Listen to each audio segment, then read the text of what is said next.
Overcoming obstacles and demons.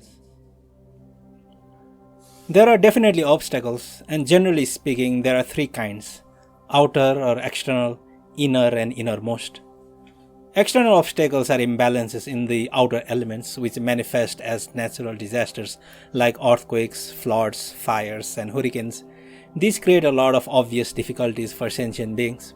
Inner obstacles are imbalances in the nadis, pranas, and bindus, the channels, energies, and essences, also called the structuring channels, the moving winds, and the arid essences.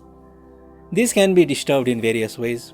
The channels can be constricted, the winds or energies can be reversed and move in the wrong way, or the essences can be deranged. Essence, undercodes here, means mainly the white and red elements obtained from the father and mother. These three serve as the blueprint, the basic structure for the human body. When they suffer from imbalances, we feel that our illusory physical body is sick. Of course, there are certain remedies we can use to cure such imbalances. Most considerable, though, are the innermost obstacles, which involve fixating on perceiver and perceived.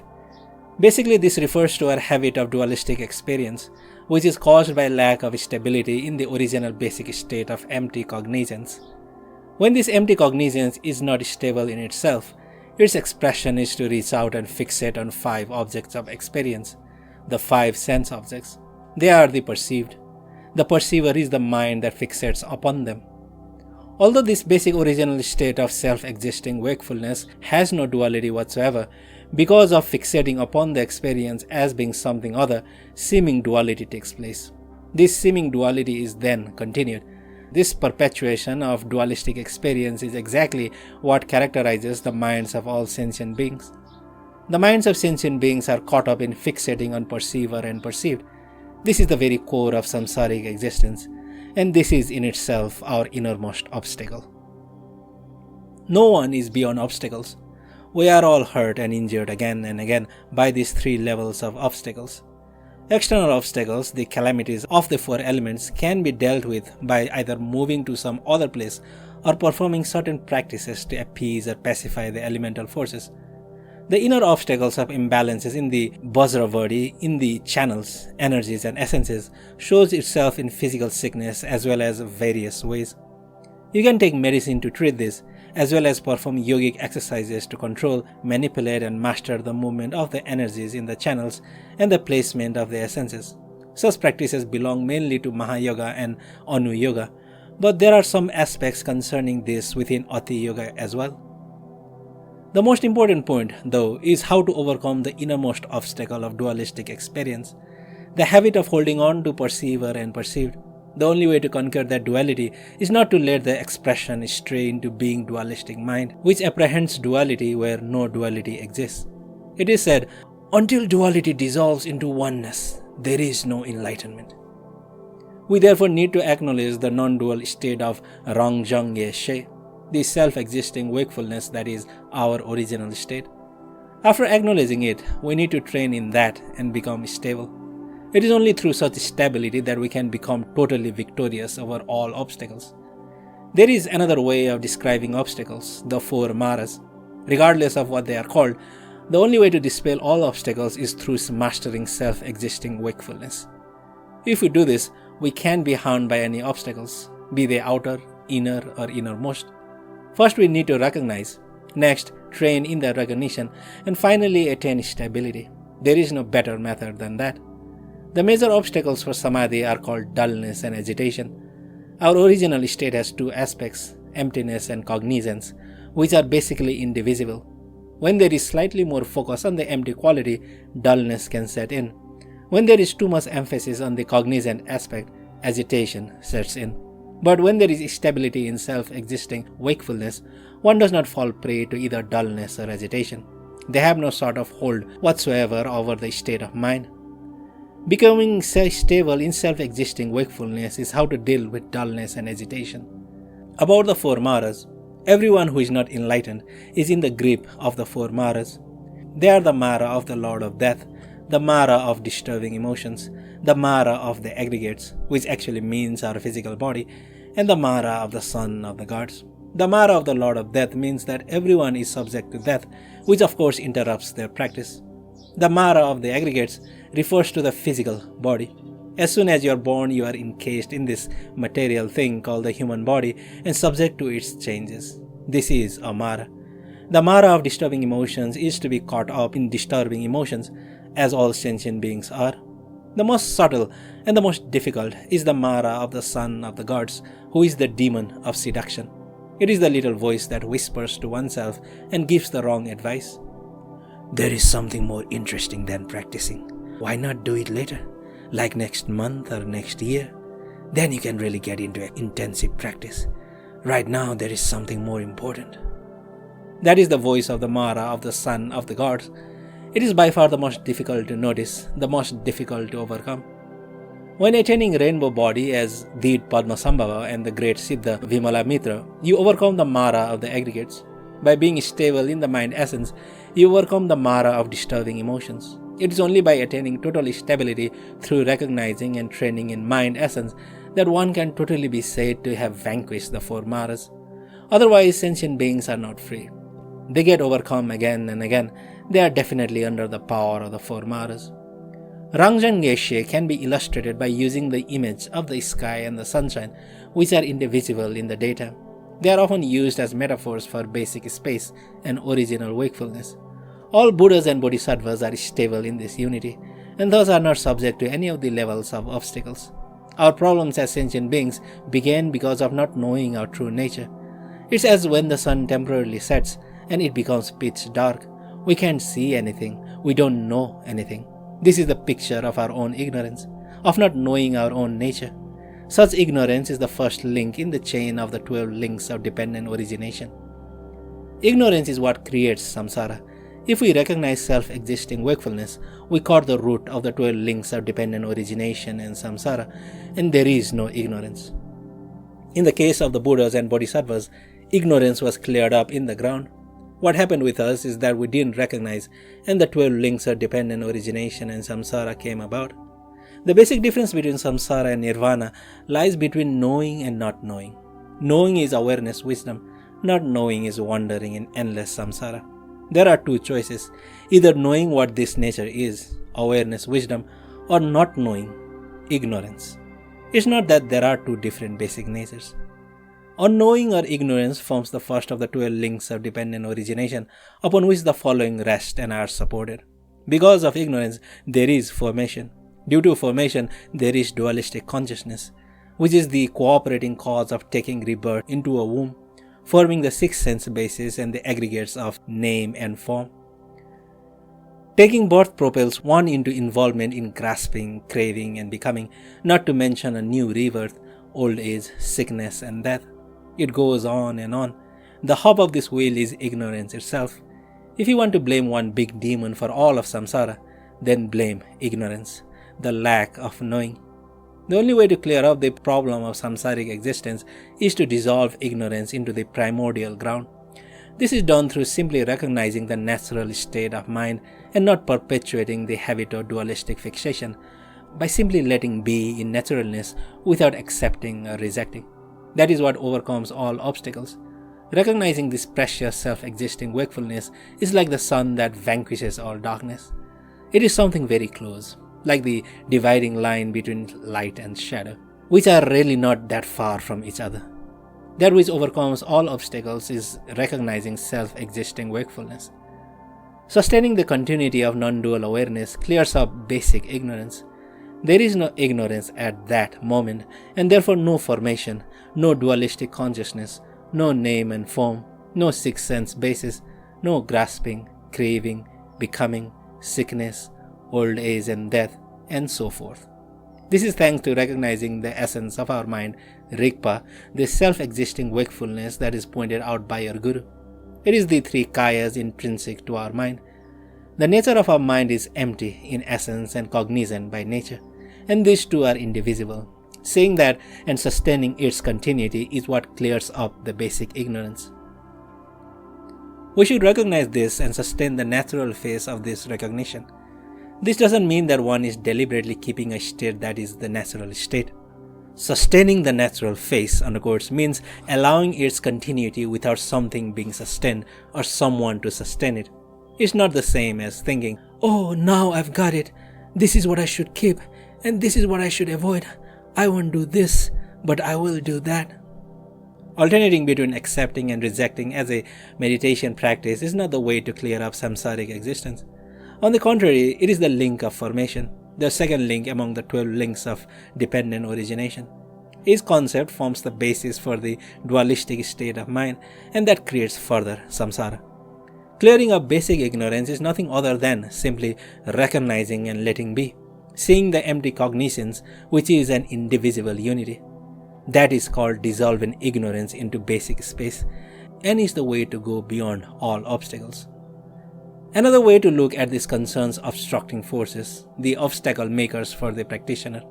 Please understand first that obstructing forces are really nothing other than our own thoughts arising out of our own mind. The term obstructing forces on the course describes that which will not relinquish control over the sight of the mandala and which can steal the accomplishments, sneaking away with the offerings and interfering in all sorts of different ways. In reality, though, the obstructing forces are nothing other than conceptual thinking. The obstructing forces arise out of your own mind when the 5 outer mental objects are grasped at by the inner fixating mind, coupled with attachment to the 5 sense perceptions. This is conceptual thought. It is the act of conceptualizing objects, apprehending an object as that, and forming ideas about it as being attractive, repulsive, or neutral. These obstructors or thought movements which obscure the state of perfect enlightenment originate from ourselves, not from anywhere else. The negative attitudes of the 3 poisons manifest as the 3 basic evil spirits: the male gyalpo or anger, the female dremo, attachment, and the neuter manning or closed-mindedness. Their entourage of followers total 84,000 kinds of obstructing forces, demons and evil spirits who make all kinds of troubles, creating havoc and disasters in many different ways. As manifestations of our own mind, these can be condensed into the 3 poisons. In short, conceptualizing subject and object as duality is the basic hindrance or obstructor. The word obstructor means that which creates a hindrance for realization of the enlightened state. In accordance with the compassionate teachings of Secret Mantra, one gives this obstructor the gift of a torma. Rinpoche laughs. Ha ha ha. In order to get a handle on these different kinds of obstructing forces, the sadhana practice first gently offers them a gift, a torma. This torma is given to the obstructor to our own conceptual thinking. One visualizes a very beautiful torma emanating sweet music and a lovely fragrance, having delicious flavor and a perfect texture and so forth, arising out of emptiness. From the state of emptiness, one imagines the torma appearing as fully endowed with the potency, power, color, smell, taste, and texture that gives rise to all the 5 kinds of sense pleasures. One consecrates the torma with Ram, Yam, Kham, and Om Ha Hung. This summons the obstructing forces by means of a certain mantra, presents the torma, and requests them to leave. A second way involves a commanding approach with a chant, the essential meaning of which is, "Take this torma and get out, or you will feel the heat of the herukas." A third, more awakened method involves one wrathfully expelling the obstructors by emanating many tiny herukas. While chanting a particular mantra, you imagine emanating a multitude of herukas like a terrific hurricane, blowing away all obstructing forces as though they were a pile of ashes scattered by a strong gust of wind. Powerless, they fly away to the ends of the universe. Remember, the real demon is our conceptual thinking. Falling into conceptualization is the demon. By recognizing our mind essence, all demons are defeated, the 4 maras are vanquished, and all obstacles are removed. The main point is to train in that recognition. The most vital point in all of samsara and nirvana is to meet mind essence.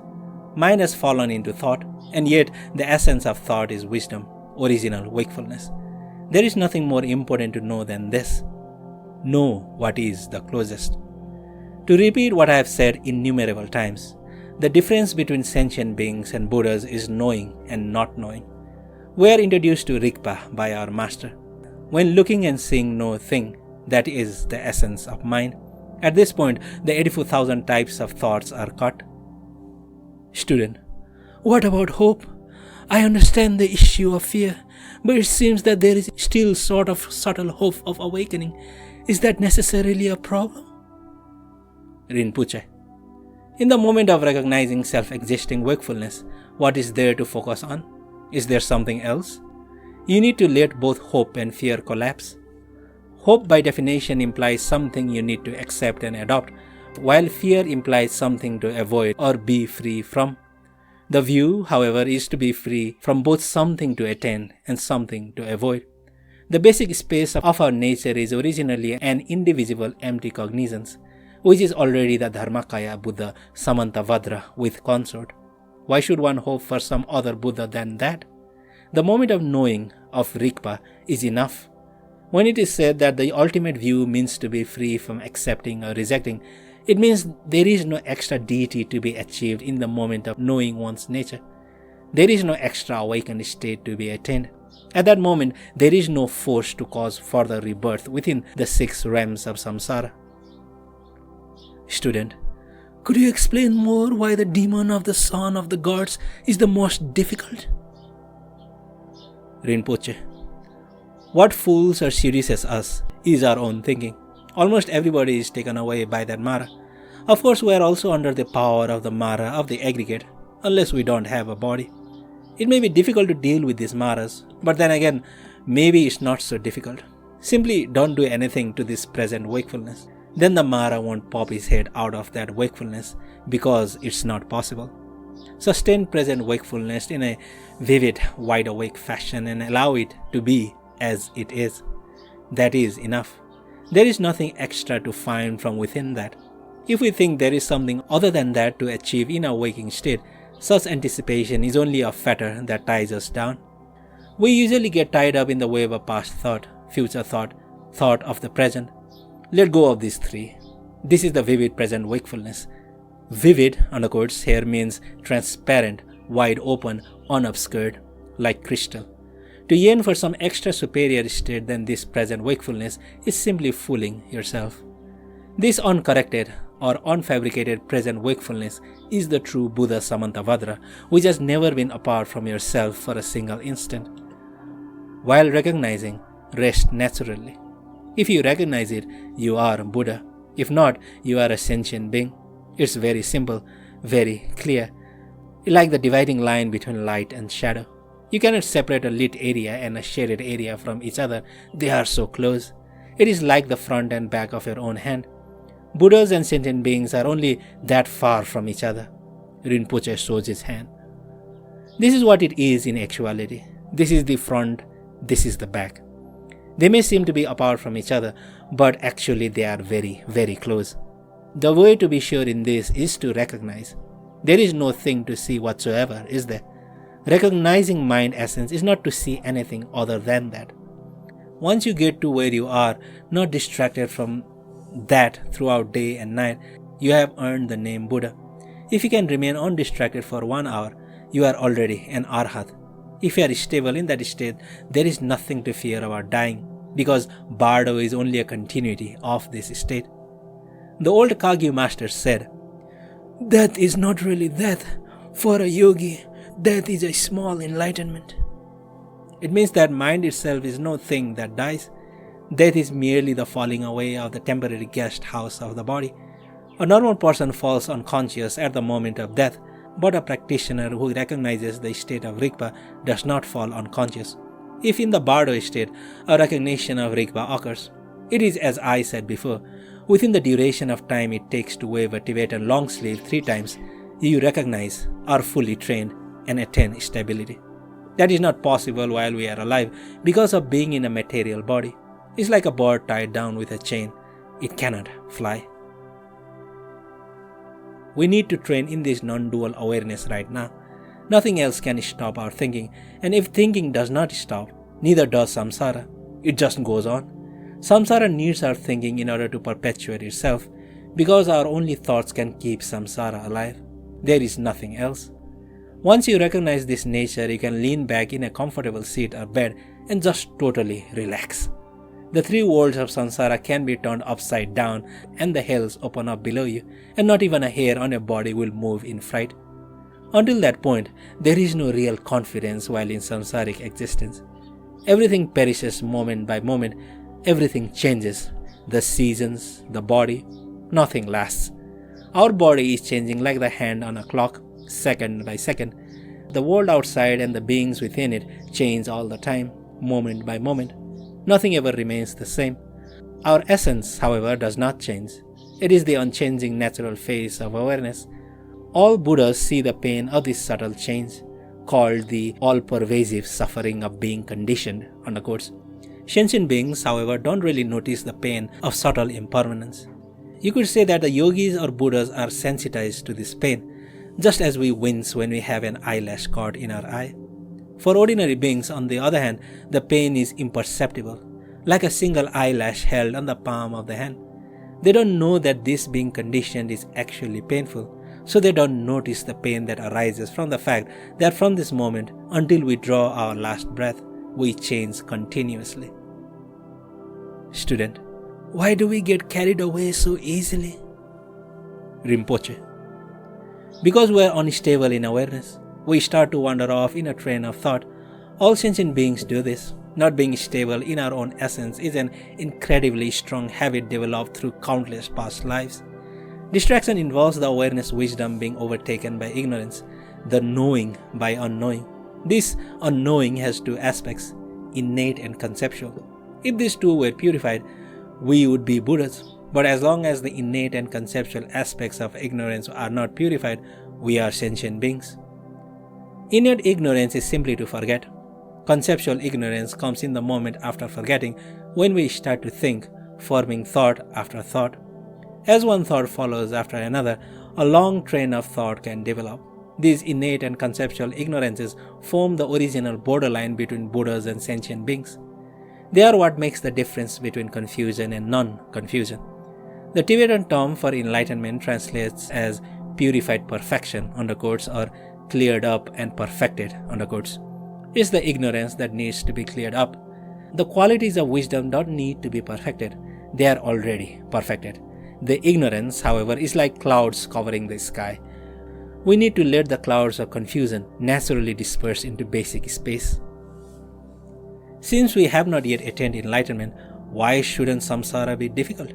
This is a difficulty that everybody shares. We need to practice slowly and steadily, not merely for a few months. If this task was easy, all sentient beings would have attained enlightenment long ago. It is difficult. This ignorance is the thing that is actually giving sentient beings a hard time.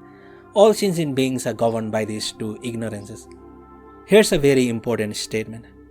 The more you try, the more your natural face is covered.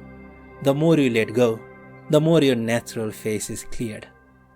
Any mental effort is dualistic mind. Dualistic mind is what we need to let go of. What is left over is unobstructed non-dual awareness.